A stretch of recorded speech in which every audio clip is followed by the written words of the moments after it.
Good morning. Good morning, everyone. Thank you, Vanessa, for your invitation. First of all, I have to confess that despite my affection and admiration for you, I was a little hesitant to accept your offer to address this theme of transparency and fake news. It cannot be denied that the question of transparency is always a tricky one, a question that needs to be handled with tact and lightness of touch, just like a delicate lace. As a citizen, I am of course in favor of transparency, especially nowadays. As a business leader, I am also in favor of it, so long as it respects the company and its employees.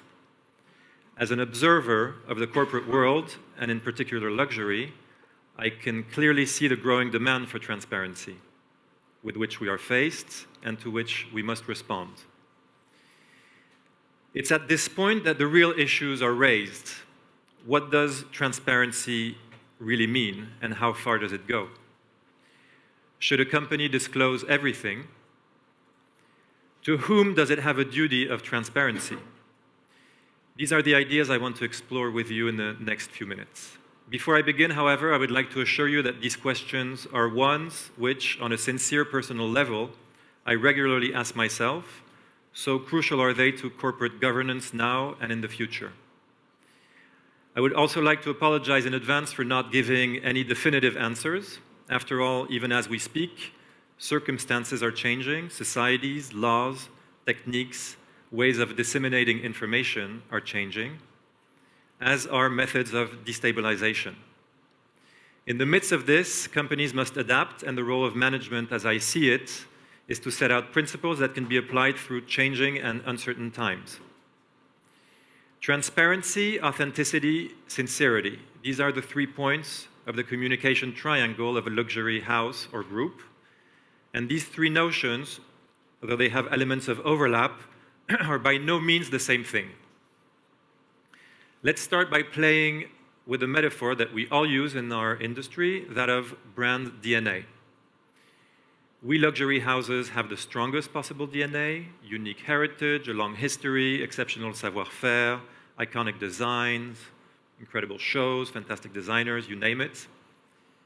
In short, a luxury brand is constantly working to increase its visibility, and it gains a global competitive edge by successfully demonstrating that it is more unique than others, that its DNA is stronger, clearer, more individual, more authentic. But what is the point of DNA if not to be decoded? Our high-profile communications, notably but not exclusively advertising, quite naturally arouse the curiosity of the public, who in turn ask to be given the code of our wonderful houses. But are we as exceptional as we claim? Do we show all of our DNA or only the parts that suit us? Have we always been irreproachable? And the fundamental question in corporate life, as in real life, is it our interest, is it our duty to reveal all our secrets? It's understandable that of all sectors of industry, luxury houses should be the particular focus of a demand for transparency. It is also the natural corollary of the communication strategy and the intensification of brand visibility on which the prosperity of our sector has been built for the past 20 years. And yet, precisely because they appeal to desire, are not luxury houses those that have the most to lose by revealing all? Where does the demand for transparency come from? First of all, of course, from our clients. Luxury clients are the best informed and the most sophisticated. More than 75% of their purchases are made following research on the internet. Here, our clients find extremely diverse types of information, comments from other clients, press articles, blogs by fashion influencers, and so on and so on. The more digitally connected our clients, the more perfect our products must be, because the slightest defect is immediately publicized, and the more comprehensive must be the information about them. For the price they pay, our clients want to be sure they are acquiring a product, a garment that will live up to their high standards, not only because it's beautiful and well made, but also because it's produced in optimum conditions of social and environmental responsibility, and marketed in optimum conditions of transparency. As far as possible, it's our duty to respond. Second group, from our employees. The people we employ, and particularly the up-and-coming generation of the under 40s, are extremely attentive to the values of the companies they work for. They expect their organization not only to be irreproachable in terms of governance, but also to reflect their aspirations and their vision for a more open world. There are two aspects to this trend. When it comes to choosing an employer, they favor companies with strong values. Once employed, they expect their company to adhere to the values that are important to them. Here again, the demand is in many ways legitimate, and to ignore it would be to fail to recognize the cement that hold companies together in the current climate. Third group, quickly, from our shareholders. I mention shareholders only for the record, since the financial transparency relating to them is so clearly set down by law. Fourth group, from the arbiters of civil society, public decision makers, NGOs, etc. This is the hardest part to admit, and I would like to spend a little time on it. Voices such as these calling out a company are neither clients, nor employees, nor shareholders. In no way does the company belong to them, yet they question its presence in the public sphere, much as they would do for a political decision maker. They question the power of the company and its impact on the environment, on society, on its fabric. Often their calls are amplified by the media. Strictly speaking, the company has no obligation to respond, even to their demands that sometimes sound more like ultimatums. However, I do feel, and in this I no doubt reflect the sentiments of my generation, that companies should view such demands not as a threat, but as an indicator of potential trends. The question luxury houses should ask themselves is, in my opinion, the following one. Are the social and environmental issues being raised by a few voices today destined to be raised by the whole of civil society in a few years' time? If the answer is yes, then we will have to respond sooner or later. We would be well advised, therefore, not to bury our heads in the sand and perhaps even to seize the initiative. In this context, and I think we'll speak about it a little bit later, and thank you, Sarah, for representing those models so well, I was determined to push through an improvement in the way our houses work with fashion models. You have seen the reports about the charter we introduced and its immediate consequences.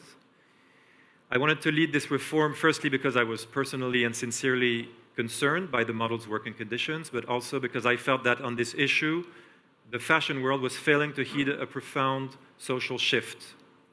Our houses must remain sensitive to change, and in this instance, I think they have. So what should we reveal and how? This is a question I've constantly asked myself ever since I joined the group. As you might know, one of the first campaigns I supervised at Louis Vuitton was called the Core Values campaign, demonstrating the importance I attach to expressing a set of authentic principles. However, I sensed that advertising was not sufficient, and authenticity could be expressed in other ways. In 2011, I then initiated Les Journées Particulières, in which we opened to the public around 30 production sites belonging to our group. It was an instant success with 100,000 visitors over the first weekend, which allowed me to appreciate two things. First of all, the extent of the demand for our houses to open up, having perhaps been too secretive until then, and the sincerity of our artisans, who were genuinely delighted to demonstrate their skills to the public. The next two editions of Les Journées Particulières confirmed those impressions. However, a word of warning. I've always believed that such unveilings should never be too long, nor too easy, nor too frequent. It should arouse desire, but not fulfill it. In conclusion, I would sum up the question of transparency as follows. For luxury houses, transparency is more a result one obtains than an objective one seeks. My father is fond of saying that a company's financial prosperity is a consequence of the quality of its products and its ongoing investment in savoir-faire. It seems to me that the same goes for transparency, which is a reflection of the authenticity of the brand and the sincerity of its spokespeople. If a brand is authentic, in other words, if it has a frank and healthy relationship with its environment, its skills, its history, then its management and its spokespeople will be sincere. And the company will, at the end of the day, be perceived as transparent. As an example, we recently celebrated the 25th anniversary of our environmental department. Each and every one of the featured environmental initiatives by our group's houses, Louis Vuitton, Guerlain, Veuve Clicquot, for example, was closely linked to the history of each brand, and indeed represented a natural extension of it. It is this level of sincerity and authenticity that has enabled the group's houses to offer genuine guarantees of transparency in environmental matters. However, if a luxury house seeks transparency for its own sake and speaks out on social issues that have nothing to do with its brand identity, if it exposes itself too much or in the wrong way, then it breaks the spell of desire that binds it to its clients. Opacity kills love. Total transparency destroys desire. All our art as business leaders is to find the right kind of lace. Thank you for your attention.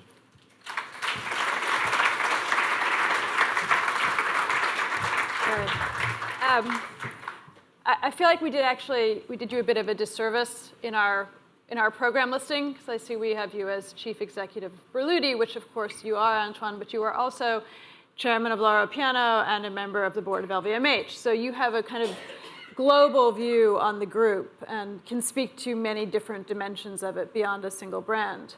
One of the things I wanted to ask you about was you referred to the fact you were determined to push through the model charter. Mm-hmm. How hard was it?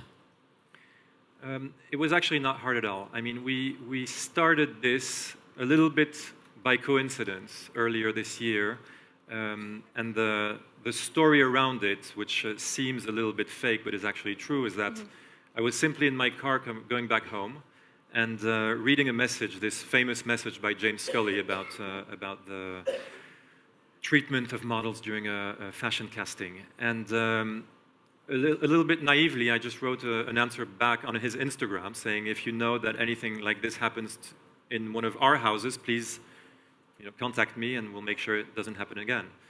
And he was in my office the next day telling me, listen, buddy, it happens literally every time. So, was that a surprise to you? I think we just needed that wake-up call of something almost really bad happening for us to take measures. It wasn't difficult in the sense that we started writing something very quickly internally. Then we knew that Kering was doing the same thing following the incident, and we joined forces. In a way, as you said earlier, and as Sarah expressed, it's an industry where there are so many layers that no one really takes accountability and responsibility for what happens. In the end, we don't pay the models directly, we pay the agencies, or we pay the casting agencies or directors, or the stylists. But we're still the ones at the top of the chain that pay. And to come back to the gentleman from Oscar de la Renta who spoke out, I think if from now on we hear that an agency lied to us or behaved badly towards their models or didn't pay in time, we now have the power to tell that agency, listen, for the next 3 seasons, we're not going to work with you. And I can tell you that it will take a little bit of time, but very quickly they'll understand that they need us as clients. I mean, if they don't have LVMH and Kering, of course, it's going to be a much more difficult game for them. Last thing on this charter, we already had a few requests, and we're more than ready to welcome any brand that wants to join this charter and sign it with us. It was a first step. It goes in the right direction. Not everything is perfect, but we are already amending it to make it better for the next season. And it's not only for fashion shows. We have shootings almost every day in almost every one of our houses. So we put a stone in that garden. We're proud of it, and we think it's definitely going in the right direction. There are many issues that we need to address, but step by step, systemic changes do not happen in a day. So we're working on things getting better for those models and for diversity as well, of course. I mean, that's certainly communication that has been disseminated throughout the industry. Is it also something that you think is important to kind of reveal to consumers? Yes, I mean, let's not hide it. Obviously, it's going to be also good for our houses to show that we're taking action. By the way, we got a little bit lucky. I mean, had we launched this charter after the whole Weinstein ordeal, it would have looked like we were just reacting. So, you know, timing is also a little bit, you need a little bit of luck and intuition, but yes, it's clearly something that's also positive for the image of our group and the brands that compose it. But was it something that was embraced internally when you first brought it up? You know, in the same way that, you know, were the open days something that was embraced? Because as you say, you know, luxury and LVMH to a certain extent, you know, it's not a group, it's not an industry that is used to kind of inviting people in. You know, it's used to being the wizard behind the curtain. Yes. I think that also has to do with the personality and the history of the group. And the generation that led it and that leads it today. I am of a new generation. I think I understand and I respect the fact that we need to be more open. We cannot do anything in secret anymore. Not only because of social networks, also because of changes of the way business is conducted today. And it's not something difficult to convince the instances on the 9th floor at LVMH. They understand very well that there needs to be a change. However, my generation is the one that will embrace it probably more. I mean, we live at a time when the whole question of fake news and what is true and what is not true and how people are actually behaving versus how they're seen to be behaving, you know, is very much part of the conversation. Do you think that there is a real risk for a business that if you're seen as hiding something, you know, or as being too opaque, that people will, you know, presume something negative, and there's risk attached to that? There is. Actually, my time at Loro Piana taught me something about that. You know, Loro Piana had this tradition of not doing advertising. It's something that Sergio Loro Piana really thought was important for the brand. You know, he said, I know almost personally all my consumers, and we don't need to advertise. You know, bigger brands advertise, we don't need to. He knew all his consumers? Yes, no, but I mean, it was, of course, it was a sort of a joke. Yes, especially at this size, but that's what he said. He didn't really sincerely believe it, but at a time where, especially in Asia, you need to exist on the map. We did a few image studies. It seemed strange and almost as if the brand was having financial problems not to advertise at that time. The fact of not communicating and of being too opaque seemed to the consumer to be suspicious. So we started this ad campaign to show who we were, to show the products that we presented. And immediately, the image changed. I just have a little nuance to give on that. I also think today, with all the news that's put out, it's a bit dangerous to speak too much. You're always going to have every single word of what you say dissected. And one sentence that's taken out of context can also be very dangerous for your brand, for the way the consumers perceive it. So you need to be very, very cautious in the way you communicate. Do you have an example of when you said too much and got in trouble? In my personal life, yes. Luckily, not yet publicly. So how do you tell? I mean, how does a business know when, like, where the line is between just enough and too much? Well, listen, that's our job. You need to, you know, choose the right spokespeople. You need, especially when you choose people that are going to represent you, make sure that nothing, or photographers in that instance, you know, or people that work for your brands. It's almost like you need to do a checkup of every single person that works for you. It's good in a way, but at the same time, you know, you're going to be confronted with problems that you didn't expect. So it's a very fine line that you have to walk on, and you know, it just makes the job more interesting. How do you go about shifting the internal culture of a group from one that really prizes mystique to one that is open to the idea of transparency. Yes, well, I don't have that pretension to think that I'm shifting it like this. But by little steps, you know, and by creating those events, by seeing and by having people see how proud they are, how proud these artisans, but also the people who work inside our group are to show their skill, show their art, it's quite evident. I mean, you just come for one day during Journée Particulière, you'll see that people are proud, people are happy to be there and see those proud people. So it's quite obvious, but you need to make it happen. I'm lucky to have access to the people who take these decisions and to have a little bit of a force of persuasion. So that's what I tried to do. Are there magic words? No, you just have to prove that it's going to work. You talked about the difference between the perception of transparency and maybe actual transparency. Can you elaborate on that a bit? Yes, I mean, clearly what you show and who you are is a bit different. I mean, we all put makeup on, and all brands that communicate want to show only the best and the most beautiful aspects of their personality. Now, I think if you have something that you really want to hide, eventually it will come out, especially nowadays. So you're almost better off trying to counteract on that and prepare yourself for a little bit of an earthquake. Luckily, the brands that we have in the group don't have this problem.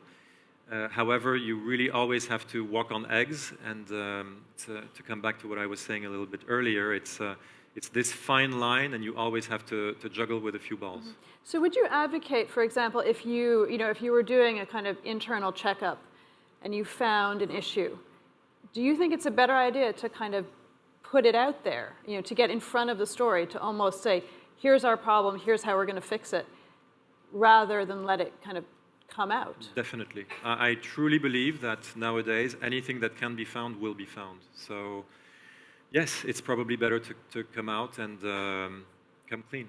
Mm-hmm. Okay, I have one final question, and then I'll let everyone else ask away. The sort of sustainability question, which has been a big part of our discussion over the last day and a half, it's an area where LVMH has been very active for a very long time, but not particularly vocal. You could find the information if you wanted to on your website, but it really wasn't something you guys talked about or, advertised in any particular way. Why was that, and will it change? It wasn't something that we purposely hid, obviously, but it had just, our group is quite small. I know it looks big, but it's... I dispute that. No. Let me finish. How many stores? Yes, no. There are a lot of big brands in our group, but the group itself is quite small. We do have less than 50 people who work at the group level. We have an environmental department that was led by Sylvie Bénard for the past 25 years when sustainable development and the environment wasn't a very sexy subject. It just happened that in the past 10 years, no one took that torch and really wanted to put it up front. When they came to us and said it's the 25th anniversary of this department, we thought, well, we've been doing this secretly almost for the past 25 years. It's ridiculous. Let's advocate it. And we did. Once again, we're not saying we're perfect. Of course, we, in terms of environment, could do better and try to do better, but at least we'll put it a little bit more on the front of our, not only website, but on the front of every single one of our houses from now on, definitely. Okay, so it's sort of the third stage. You've got the open days, the model charter, yes, and sustainability. Yes. I'm less involved in the sustainability aspect of it. Of course, very proud of what the group has done, but yes, it is the third stage. Okay, questions, anybody? Antoine? Oh, come on, you guys, this is the last one. This is your last chance. Okay, Sarah has a question. Thank you. Again, I want to commend you on the models charter. And in the interest of transparency, I'm curious, the charter doesn't say who serves on the monitoring committee. And I wasn't sure whether that was in-house or if that was sort of an independent group of people from the brand and perhaps the models themselves, agencies, and so on. Could you speak to that a bit more? Of course. We are deciding now who is going to be on the monitoring panel. It will be people from our group, people from Caring, Cyril Brûlé, the director of Syndicat des Mannequins in Paris, a couple of other agencies, because not all of them have the same voice, a couple of models.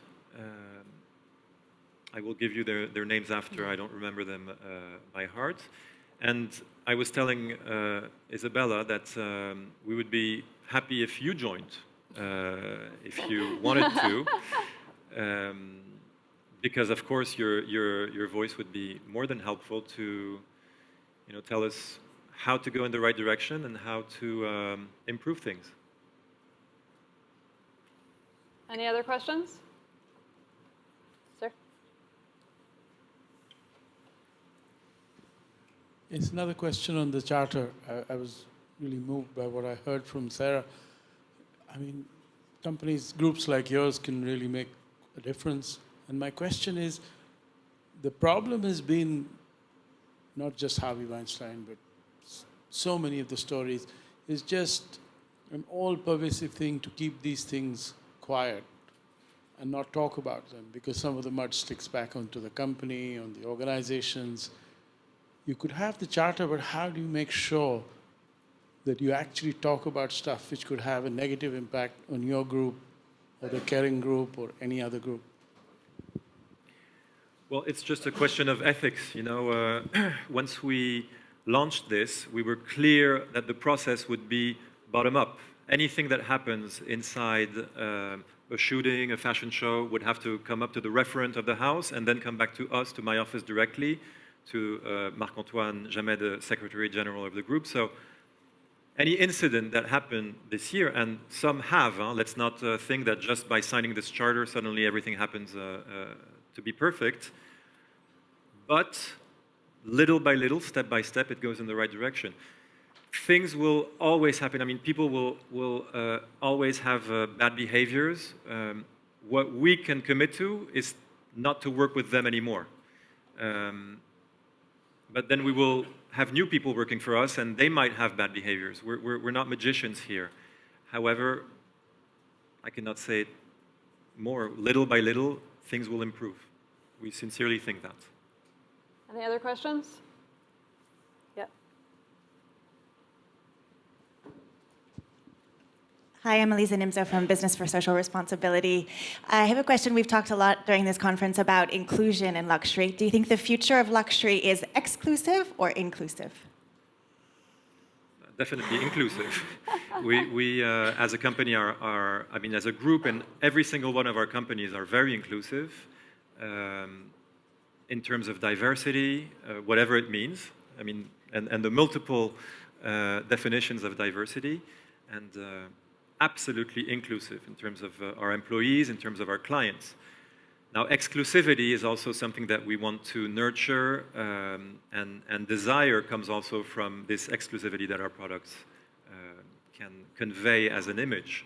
So yes, it's once again this balance between both.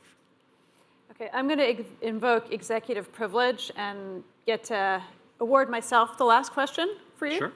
I studied history in school, and one of everyone's favorite cliches is those who don't learn from history are doomed to repeat it.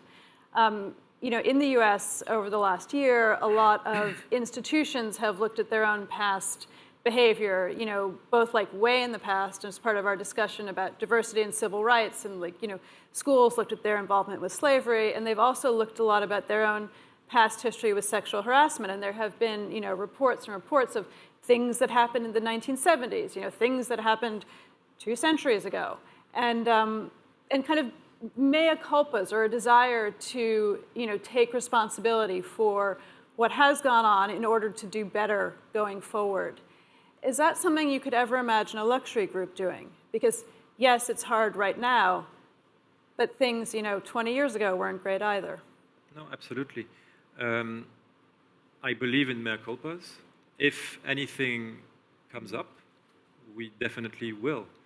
And it's not only sexual harassment. I mean, our brands have long histories, and I'm sure if you dig in, and I'm sure people will, you can find things that will deserve apologies and mea culpas, and absolutely, we would. Thank you very much. Thank you, Vanessa. Thank you.